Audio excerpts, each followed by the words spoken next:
Buzzer Anies tak sengaja lambungkan nama Tri Risma hari ini. Sejak Anies menang pilkada pada 2017 yang lalu, rasanya belum pernah ada kejadian yang membuat Anies sepanik sekarang. Meskipun Gubernur Jakarta itu pernah dipermalukan oleh Menteri PUPR terkait normalisasi sungai yang tidak dikerjakan oleh Anies. Tetapi kejadian itu tetap bisa dibolak-balikkan. Gampang mendapatkan pembenaran bahwa sampai kapanpun dan siapapun gubernurnya, Jakarta akan tetap banjir. Rakyat Jakarta dipaksa menerima kalimat sakti tersebut tanpa boleh membandingkan dengan tahun-tahun sebelumnya. Tapi kemarin ketika Risma mendatangi kolong jembatan, bertemu dengan gelandangan, jelas membuat Anies dan timnya panik. Jakarta yang selama ini tenang-tenang saja, nyaris tidak ada berita negatif meskipun terlibat skandal lem Aibon dan penjualan pohon kawasan Monas, kini kebakaran jenggot hanya gara-gara Risma turun belusukan.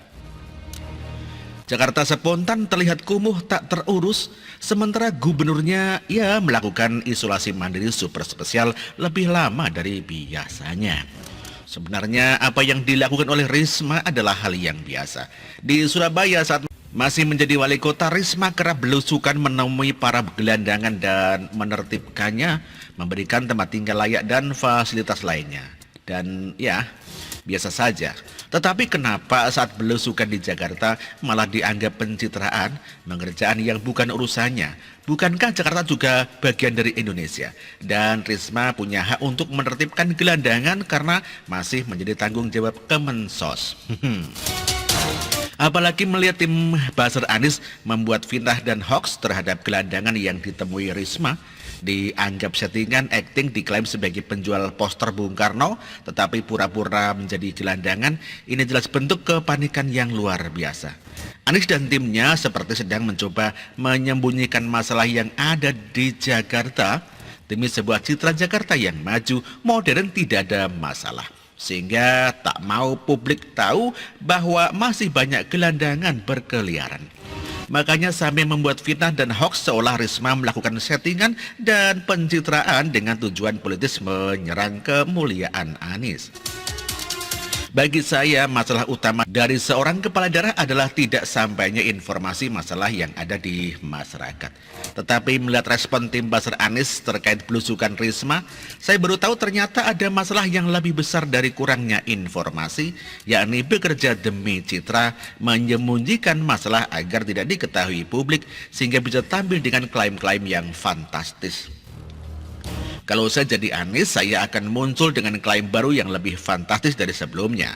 Bahwa gara-gara isolasi mandiri dan jarang melakukan belusukan secara senyap, maka ada lagi gelandangan dan masalah-masalah lain di Jakarta. Selanjutnya, saya akan berjanji untuk kembali bekerja dan siap bekerja sama dengan Mensos yang baru. Itu bukanlah keahlian Anies tata kata. Bukankah begitu cara kerja Anies dalam menyelesaikan segala permasalahan, klaim dan penjelasan? Tetapi mungkin karena sudah panik, jadi tidak sempat berpikir tenang dan terukur, sehingga Buzzer harus dikerahkan full attack sampai dibiarkan membuatkan fitnah dan hoax menyerang Risma hanya demi sebuah citra bahwa di Jakarta tidak ada masalah, tidak ada gelandangan. Sekarang setelah muncul klarifikasi dan penjelasan dari tukang penjual poster yang fotonya memang mirip dan dikait-kaitkan dengan gelandangan yang ditemui Risma, Gubernur seiman seonta itu kini harus menerima konsekuensi.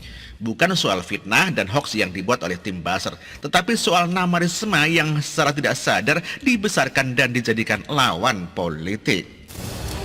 Kita tahu sebelumnya Anies selalu menempatkan urutan teratas bersama Prabowo dalam hal capres di 2024.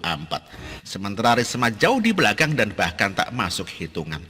Tetapi gara-gara fitnah Buzzer yang ingin membela Anies, kini publik otomatis diberi opsi atau pilihan lain. Publik diberi pilihan Risma dan namanya langsung dihadap-hadapkan dengan Anies Baswedan.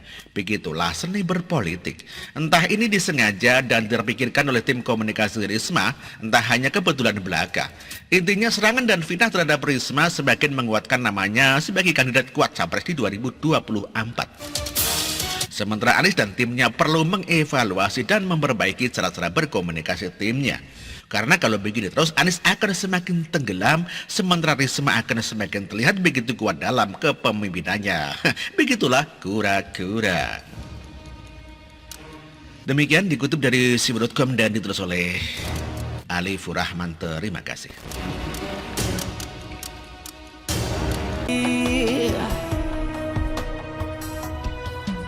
Kamu tidak tergantikan,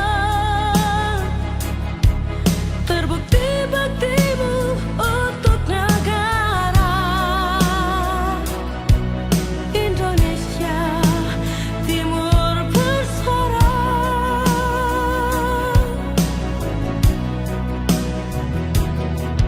Siang dan malam kau bekerja demi anak bangsa. Jangan menyerah, rakyat mendukungmu.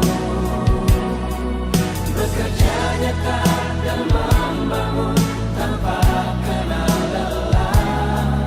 Tetap Jokowi 2 periode.